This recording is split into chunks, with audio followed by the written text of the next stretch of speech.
ये अभी आप देख रहे हैं वीआईपी समाचार कृष्ण कुमार के साथ। और अभी हम आए हुए हैं आज़ाद चौक सतमलपुर समस्तीपुर ज़िला बिहार में। तो ऐसे वरिष्ठ पत्रकार और हिंदी साहित्य के बहुत बड़े जानकार व्यक्तियों से आप अभी बातचीत करने जा रहे हैं।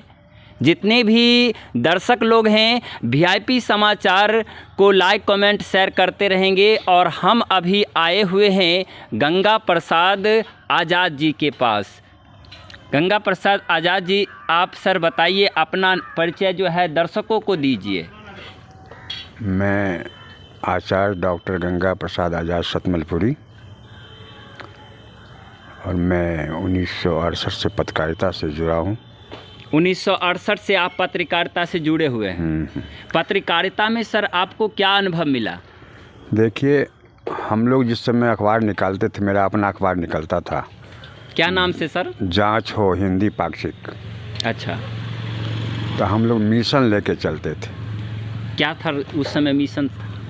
भ्रष्टाचार का विरोध करना, जुल्म का विरोध करना, गलत चीज़ का पर्दाफाश करना, ये क्या हमारा भ्रष्टाचार उस समय जो होता था और अभी जो भ्रष्टाचार हो रही है, अभी शिक्षा में भ्रष्टाचार हो रही है, कृषि में भ्रष्टाचार हो रही है, सरकार सही समय पर सभी किसानों को कुछ दे नहीं पा रही है, इस पर आपका सर क्या कहना है? देखिए, भ्रष्टाचार में वृद्धि हुई है। नैतिकता नाम की कोई चीज़ नहीं रह गई है। नैतिकता नाम की कोई चीज़ नहीं है। नैतिक स्तर इतना गिर गया है कि पग पर लोग भ्रष्ट बैठे हुए हैं। कमीशन खोरी बढ़ गया है। पहले अगर कोई एक सांसद को एप्लीकेशन देता था, एक एमएलए को, मंत्री को एप्लीकेशन देता था, तो उस पर कार्रवाई होती थी। आज कमीशन की वजह से कोई कार्रवाई नहीं होती। चलिए, ये गंगा प्रसाद आज़ाद जी का कहना है कि हर एक सिस्टम में भ्रष्टाचार बढ़ गया है। तो भ्रष्टाचार जो बढ़ गया है, बिना कमीशन का आपका कोई काम नहीं होगा। इस लेकर के इनसे हम विचार लेना चाहते हैं कि पहले की पत्रकारिता और अभी की पत्रकारिता में अंतर हुआ है कि नहीं हुआ है? अंतर हो गया है, बहुत बड़ा अंतर है। अभी सच को अगर आप साबित भी कर देते हैं तो फिर भी सरकार उस पर एक्शन नहीं लेती है। इस पर आपका क्या कहना है? अभी जो परिवर्तन हो रहा है, ये परिवर्तन अगर रहेगा तो क्या स्थिति आने वाले भविष्य के बच्चे हमारे अच्छे पद पे जाएंगे? देखिए, बच्चों की शिक्षाएं इस तरह की दी जा रही है। जी में संस्कार दिए हैं क्या? और इसके बाद आप जो है पूरे देश की इतिहास को लिखे हैं। तनी को गर्व की बात नहीं है? लोग सुनेंगे तो उनकी आत्माएं गर्वान्वित होगी। ये किताब जो है ये हेल्थ विभाग के लिए, मेडिकल साइंस के लिए चुनौती बन गया है। चलिए देखिए, ये देख रहे हैं जनमानस और इनके रचयिता जनमास। जनमास का मतलब इनके पोते के जन्मास जिस समय हुई थी उसी समय ये पुस्तक लिखे थे। जन्मास को बज्जिका भाषा में जन्म होने के दिन को जन्मास लोग कहा जाता है। तो ये मेडिकल साइंस के लिए चुनौती है। हाँ, इसमें जो बातें लिखी गई है, इसके अनुकूल हम मनोनुकूल संतान पैदा कर सकते हैं। अपने मन के अनुकूल संतान पैदा कर सकते हैं। इसलिए इसको world health organization WHO America ले गया है रिसर्च करने के लिए। इनकी पुस्तक अमेरिका में भी जो है रिसर्च हो रहा है। और वो कौन लोग रिसर्च करवा रहे हैं?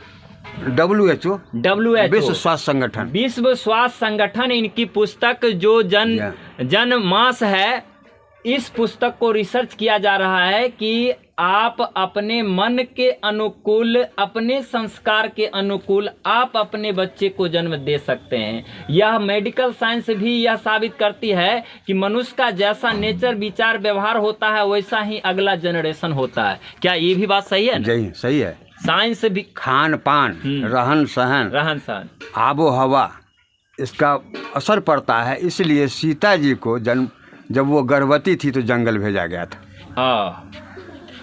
आपको ये जानना होगा कि सीता जी का मैके जंगल में था। हाँ, जंगल में।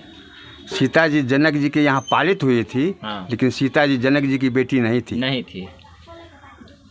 और खास करके राम और सीता के लिए मिथिलांचल प्रचलित हो रही है। मिथिलांचल जनकपुर नेपाल में है। अच्छा, भारत में मिथिला नहीं है।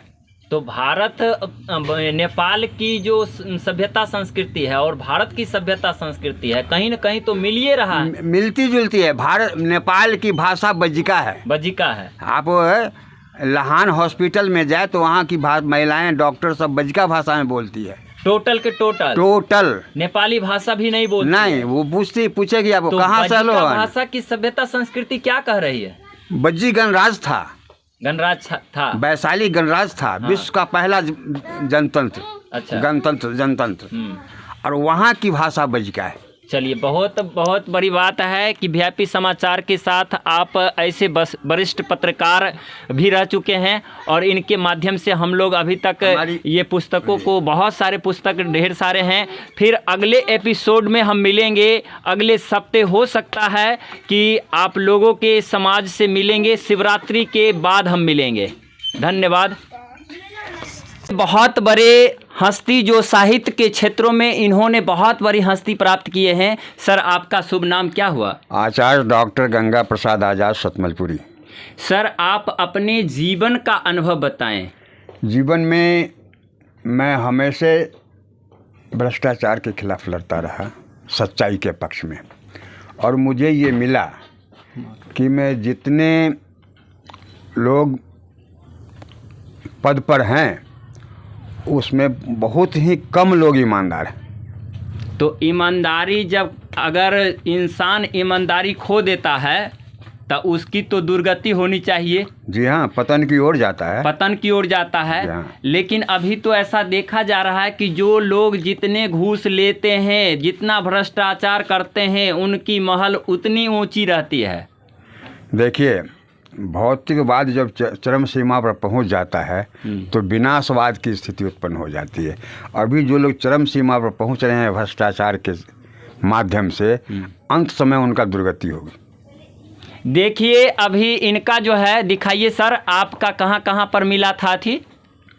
हमको नेपाल में 2 बार सम्मानित किया गया है। ये राम जानकी मंदिर, ये राम जानकी मंदिर आप देख रहे हैं, चांदी का मिला हुआ है इनका। भारत के राजदूत जयंत कुमार ने सम्मानित किया था काठमांडू में। अच्छा। भारत के राजदूत जयंत कुमार ने सम्मानित किया था काठमांडू, नेपाल में। नेपाल में? जी हाँ। उसके बाद फिर हम राजविराज में सम्मानित हुए।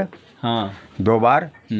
और हम लखनऊ में सम्मानित हुए हैं, बनारस में सम्मानित हुए हैं, कलकत्ता में सम्मानित हुए हैं, दार्जिलिंग में सम्मानित हुए हैं, गुवाहाटी में सम्मानित हुए। इस तरह से हम पूरे हिंदुस्तान और नेपाल मिला के 32 जगहों में अब तक सम्मानित हो गए हैं। तो सर, बड़े गर्व की बात कर सकते हैं हम लोग, क्योंकि एक बिहार की धरती चाणक्यों की धरती कहा जाता है। जी हाँ, जी हाँ।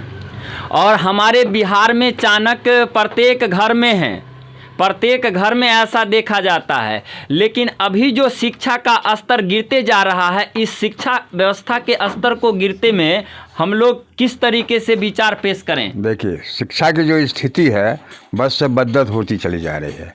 अभी पाश्चात्य संस्कृति का प्रभाव हमारी शिक्षा पर पड़ रहा है।